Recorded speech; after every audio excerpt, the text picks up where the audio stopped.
দেখেছিস পলাশ, এই পোড়ামুখী মেয়েটাকে বিয়ে করেছিস, 6 বছর হলো, আজ পর্যন্ত একটা বাচ্চা দিতে পারল না। নাতি নাতনির মুখ দেখতে পেলাম না। আমার বয়স হয়ে যাচ্ছে, মারা যাওয়ার আগে নাতি নাতনির মুখ দেখতে পাবো কিনা আল্লাহই জানে। সেদিন তুই আমার কথা শুনিসনি, আজকে যদি আমার কথা শুনতিস, আমার পছন্দ করা মেয়েকে বিয়ে করতিস, তাহলে এরকমটা হইতো না। তুমি ঠিকই বলেছ মা, এই মেয়েটাকে বিয়ে করে আমার জীবন শেষ হয়ে গেছে। আজ পর্যন্ত বাবা ডাক শুনতে পেলাম না। এই যে শোন, তুমি আজকে বাড়ি ছেড়ে চলে যাবে, তোমার মুখ আমি আর দেখতে চাই না। আমি নতুন বিয়ে করব, নতুন সংসার করব, তোমার সাথে আর থাকতে চাই না। তুমি এক্ষুনি বাসা ছেড়ে চলে যাও। ঠিক আছে, আমাকে নিয়ে যখন এত সমস্যা, আমি চলে যাচ্ছি। তবে একটা কথা বলি, বাচ্চা হওয়া না হওয়া সব আল্লাহর হাতে, আমার কোনো দোষ নেই। বিনা অপরাধে আমাকে দোষী করতেছো তুমি। চলে যাচ্ছি, একদিন দেখো আমার জন্য তুমি আফসোস করবে, সেদিন অনেক দেরি হয়ে যাবে।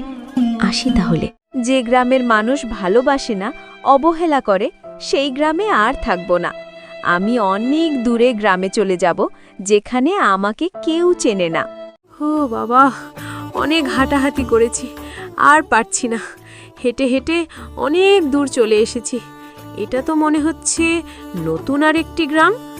ওই তো একটা গাছ দেখতে পাচ্ছি, ওই গাছের নিচে বসে একটু রেস্ট নিই। এ কি দেখছি আমি? আমার বাড়ির পাশে গাছতলায় একটা মেয়ে শুয়ে আছে না? হ্যাঁ, তাই তো। দেখে মনে হচ্ছে আমাদের গ্রামের মেয়ে নয়, অন্য গ্রামের মেয়ে। যাই তো দেখি।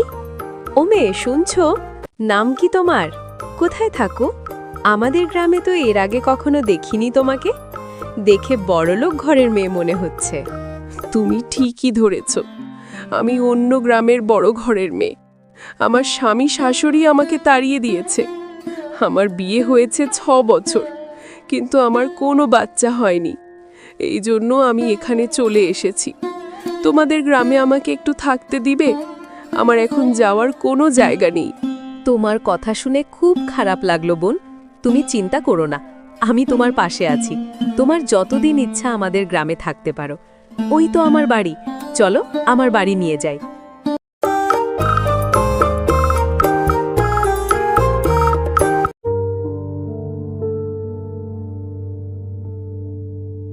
এ কি মা, তুমি এখন শুয়ে আছো? শরীর খারাপ লাগছে? বলো আমাকে। হ্যাঁ রে বাবা, কয়েকদিন ধরে অনেক শরীর খারাপ লাগছে, কারণ সারা দিন ঘরের কাজ করতে করতে আমার শরীর আর চলছে না রে বাবা। আমরা অনেক বড় অন্যায় করে ফেলেছি। বৌমাকে তাড়িয়ে দিয়ে আমার বৌমা ঘরের সমস্ত কাজ করত, আমাকে একটা কাজ করতে দিত না। বৌমা চলে যাওয়ার পর আমার শরীর খারাপ হয়ে গেছে। এখন বুঝতে পারছি রে বাবা, আমরা সত্যিই বড় অন্যায় করেছি। যেভাবেই হোক বৌমাকে ফিরিয়ে নিয়ে আয়, আমি আর পারছি না রে বাবা। আমার বৌমা সঠিক বলেছিল, বাচ্চা হওয়া আল্লাহর ইচ্ছা, ওর কোনো দোষ ছিল না, দোষ ছিল আমাদের। আর তাই বৌমাকে তাড়িয়ে দিয়েছি। তুই যেভাবে পারিস বৌমাকে এনে দে, আমি আর পারছি না বাবা। 1 বছর পার হয়ে গেছে মা, তোমার বৌমা চলে গেছে। এখন কোথায় আছে, কেমন আছে কিছুই জানি না। তারপর খুঁজে দেখি। ওগো, কি করছো তুমি? দেখো আমাদের বাসায় কে এসেছে, নতুন অতিথি। আজ থেকে ও আমাদের বাড়িতে থাকবে। উনি কে? দেখে তো অনেক বড়লোক ঘরে মেয়ে মনে হচ্ছে। তারপর যদি আমাদের কুড়ে ঘরে থাকতে অসুবিধা না হয়, তাহলে অবশ্যই থাকবে এবং আমাদের বোন হিসাবে থাকবে। আপনি চিন্তা করবেন না, বোন যদি আপনার অসুবিধা না হয় থাকতে পারে। না না ভাইয়া, আমার থাকতে কোনো অসুবিধা হবে না। যখন আপনারা আমাকে বোন বলে ডেকেছেন, তখন ভাইয়ের বাড়িতে বোনের কোনো অসুবিধা হতে পারে না। একদম ঠিক বলেছ বোন। তাহলে তোমরা থাকো, আমি কাজে যাই। রাতে এসে গল্প করব, কেমন? মা, তোমার বৌমাকে তো অনেক খুঁজলাম, কিন্তু পাইলাম না। তো চলো ফিরে যাই। অধৈর্য হোস না বাবা, আরও একটি গ্রাম খোঁজা বাকি আছে। শেষ চেষ্টা করে দেখি পাই কিনা। আমরা তো বৌমার প্রতি অনেক অন্যায় করেছি। একবার যদি দেখতে পাই, বৌমার পা ধরে ক্ষমা চাইব। হে আল্লাহ, আমার বৌমাকে আমাদের কাছে ফিরিয়ে দাও। এ কি, এরা আবার কারা? আমাদের গ্রামে নতুন গাড়িতে চলে এসেছে। কি চায় ওরা? কাছে গিয়ে দেখি তো। আসসালামু আলাইকুম। আপনারা কারা?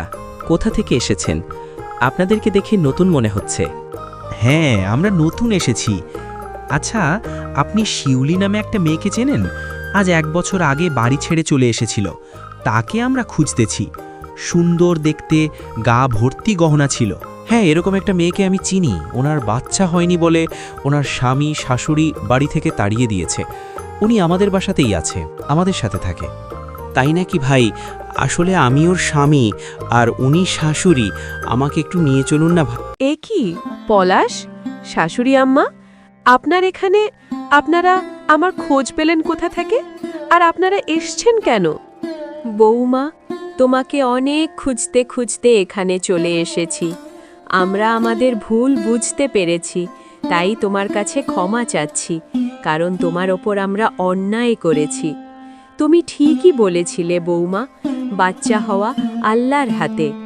যখন আমরা ভুল বুঝতে পেরেছি, ক্ষমা করো এবং আমাদের কাছে ফিরে চলো। ঠিক আছে, আপনারা যখন এত বছর পর ভুল বুঝতে পেরেছেন, আমার কাছে ছুটে এসেছেন, তখন ক্ষমা করছি এবং আমি আপনাদের সাথে যেতে চাই। কিন্তু একটা শর্ত আছে, আমার এই ভাই বোনেরা তারাও যাবে আমাদের সাথে, তবে আমি যাব, কারণ এরা আমাকে ভালোবেসে আশ্রয় দিছে। ঠিক আছে বৌমা, তুমি যা চাও তাই হবে। তোমারে ভাই বোন আমাদের সাথে যাবে এবং আমি কথা দিচ্ছি ওনাদের কোনো অসম্মান হবে না। ওনাদের জন্য থাকার জন্য স্পেশাল ঘর দিব। তাহলে চলো বৌমা, আমরা রওনা দিই বন্ধুরা, আমার ছেলে বউ এবং তার ভাই বোন সবাইকে নিয়ে আমাদের সুখী পরিবার।